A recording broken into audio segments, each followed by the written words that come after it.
Iowa Theme Park Podcast, Episode 3. Season 2. Ah,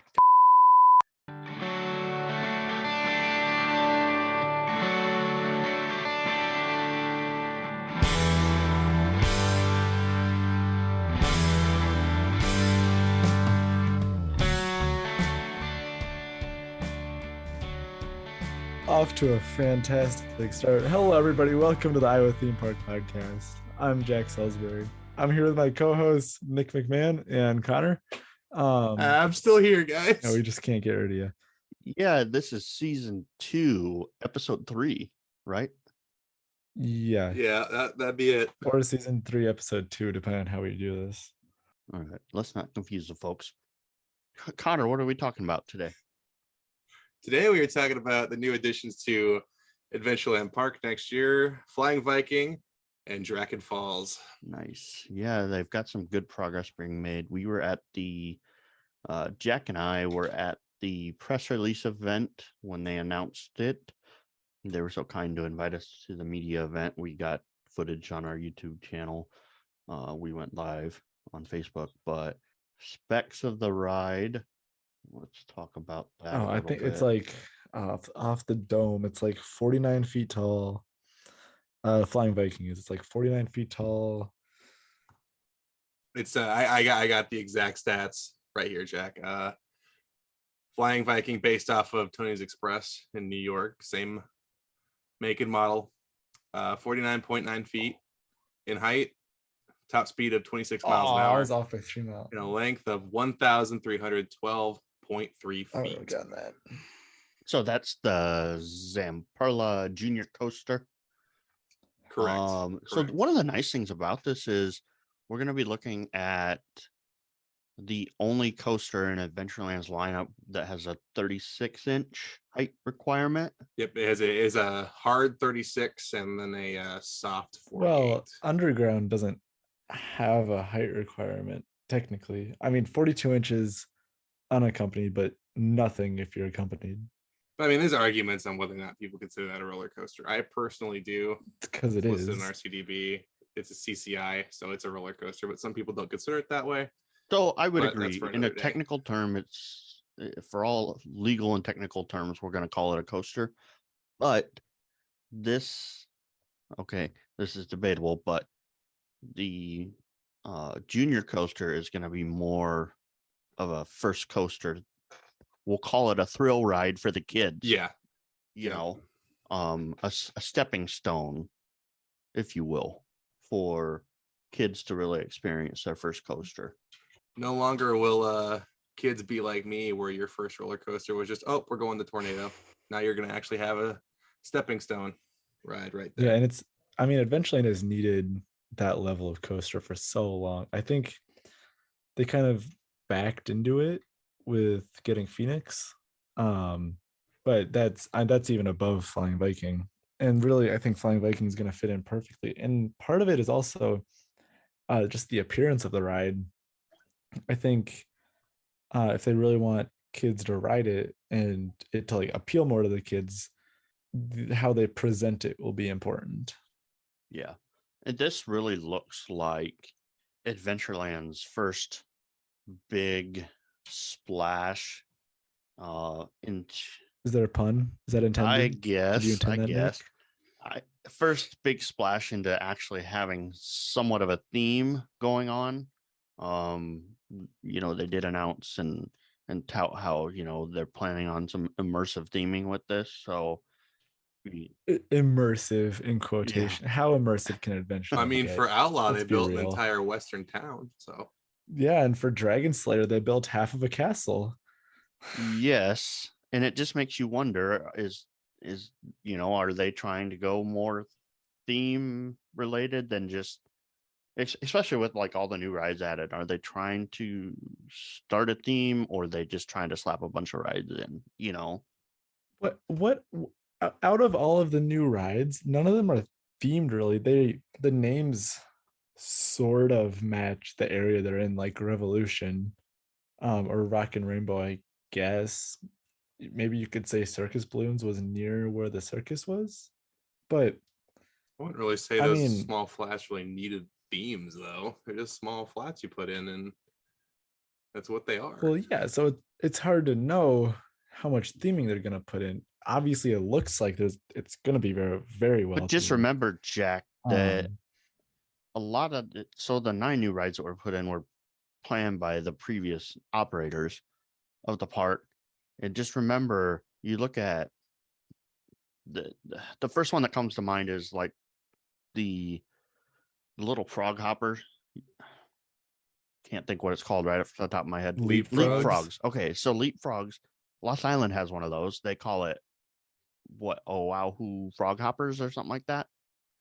Yeah, I'm sure I'm sure that's exactly what it's called and exactly how it's probably not, pronounced. but you get my point.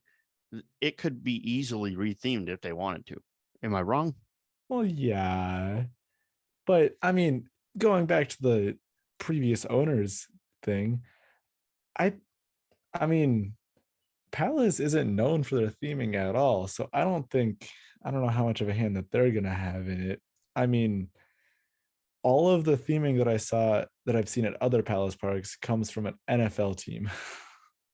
Well, I am a little bit disappointed they stuck with the Iowa Hawkeyes colors on the track for Flying That's Viking, not but Hawkeye's colors. kind of almost. Luckily, it's just It's like 50% of the way there, but it's also 50% of the way there to Iowa State. You can just you just be thankful that you have a Huskers ride basically with Dragon Slayer. That's it.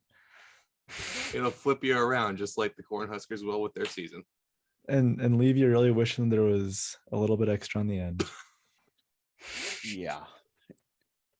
So anyway, what's the height requirement on the log flume? I can't remember. Wasn't it So for 48? Draken Falls, it was so Flying Viking was the hard 36. Actually, I think it was a soft 42, and then we had a hard 42 and soft 48 for the Draken Falls.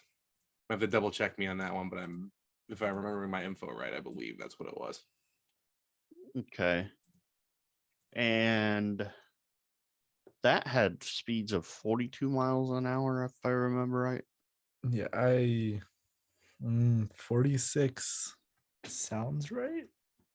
But I feel like it'd be lower. Because they were like parallels of each other, because it was hard 36, soft 42, hard 42, soft 40, hard 40. I keep messing this up. But it was 42, 48, and 36, 42, if I remember correctly.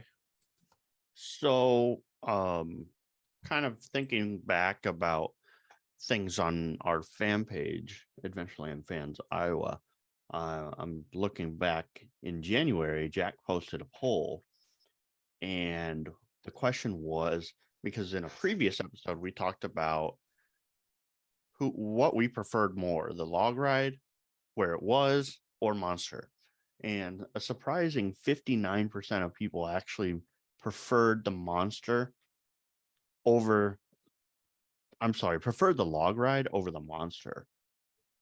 Absolutely nuts. It's hard to believe, but just very hard to believe. incredible. 59 of respondents were 15 log ride and 34% Monster, and then 5% were equal, which they like both. It's just mind-blowing, Monster, and I've always said this, everybody knows this, Monster, I couldn't think of a better replacement for the log ride than Monster. I'm glad that we're getting a flume again.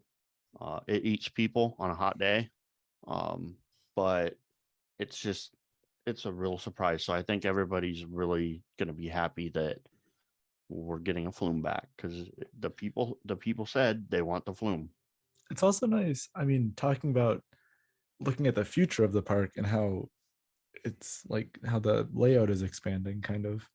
It's nice that they're fitting in a log ride and a coaster in a spot where it's not massive. So I don't really know how much else you could fit in there besides like either a small coaster or a medium-sized coaster or like a small and medium-sized log ride. It's nice they're just putting them together. And now that'll also open up other areas in the park, other open spaces, like where Dragon was, or behind Outlaw, where they can put a water ride or a coaster. It's nice that they have that, and they used just the one space for both of them. Yeah. And I kind of share the same sentiments here. Eh, we could put a flat ride there, but depending on the flat ride, it could take up the whole area. Scream and swing. I mean, I'm and then looking you look you. at what gaps that Adventureland has in its lineup right now, and good water ride is one that's kind of the glaring flaw right now that I see. So having something that actually fits the bill will be very nice, especially in that area right up front where everyone's gonna be able to see it when they walk by. Yeah. Hopefully that, I mean, the area already looked really pretty with all the trees that were there and just the scrambler, and you could always see the falling star kind of rising up out of the tree line. Mhm. But from the concept art they released, it looks like there's gonna be a lot of vegetation. It's gonna be very green, very like natural looking. Hopefully it looks really nice at the front of the park there. Now, Jack, I'm not sure when you've been to the park last, but Connor can attest to this. They have extended the construction fencing to part of the boulevard. So it makes me wonder, and some of that has been torn out. It makes me wonder if it's actually going to extend a little bit and we might lose a part of the boulevard over there. That's a good question. That is a good question. Yeah. That would make sense if that's where the construction fencing is. The last time I was there, it was just like a giant hole in the ground, basically. It looked like all of the fences on that side, there weren't any tarps on it or anything. Like along the boulevard, it was just all chain link fence, so you could see whatever you want. But the balloons pad was gone at that point. Yeah. And it seems like, if I recall correctly, when I was there for Oktoberfest, that the grade has actually gone down quite a bit. There's a huge mound of dirt. So they've actually graded down pretty substantially. At least a I foot. think they leveled it off with the height of, what would that be, the south end of the boulevard, which you don't notice it, but that once they level it out like that, it's about 3 or 4 feet lower than like the height of, what is it, Home Run Chicken or something, whatever the Home Run food shack Grill. is, the round Home Campbell's. Run Grill, Jack. Home Run Grill. It's like probably 6 feet lower than that, and 3 or 4 feet lower than the pathway that goes past it. Yeah. It's a substantial hole. On that note, I know that's a Campbell's operation. I hope that they stick around because their corn dogs are better than the other corn dogs.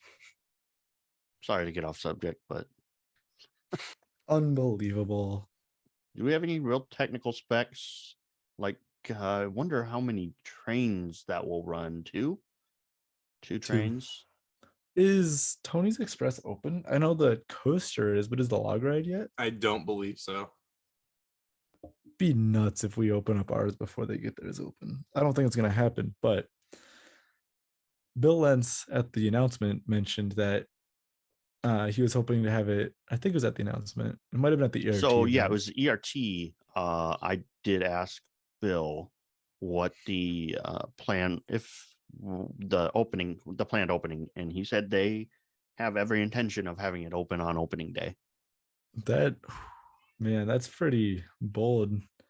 The last two Dragon Slayer didn't open opening day. It was a little bit couple late. weeks It was out. early June. Phoenix. It was early June. Yeah, Phoenix didn't open until July 4th, but they also didn't start working on that until November. Yeah, it's an ambitious goal, but I think they could do it if we have a decent winter.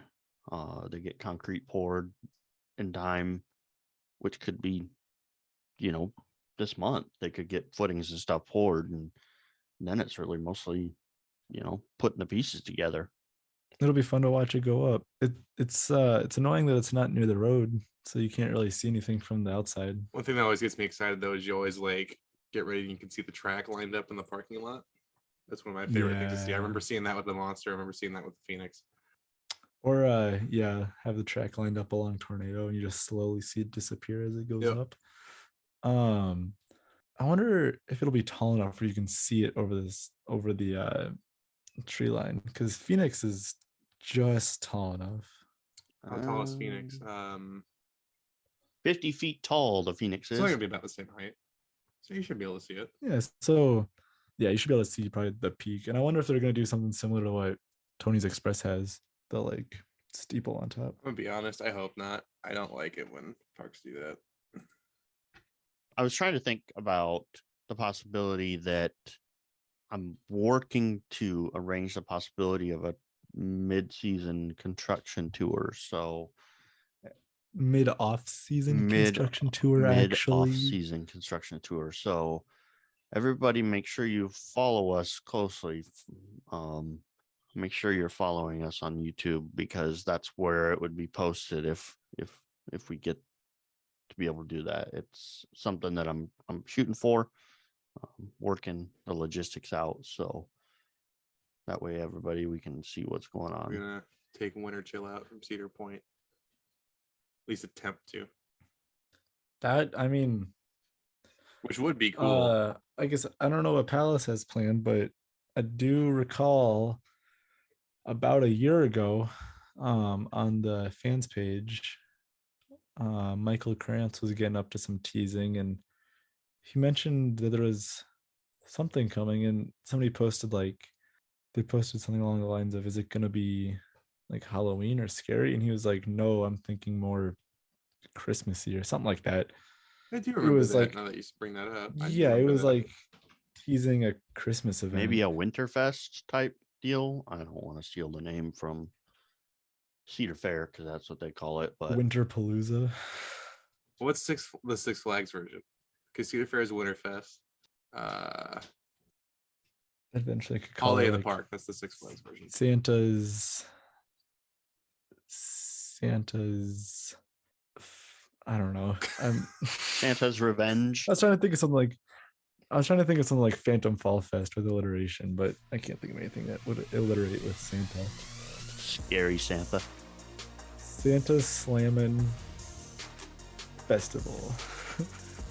Santa's Super Saturated. Thank you for tuning in to the Iowa Theme Park Podcast. Be sure to follow us on Facebook, Twitter, and YouTube for updates on future episodes about Iowa's theme park. We are also now featured on TikTok. Comment and let us know what you would like to hear on future episodes.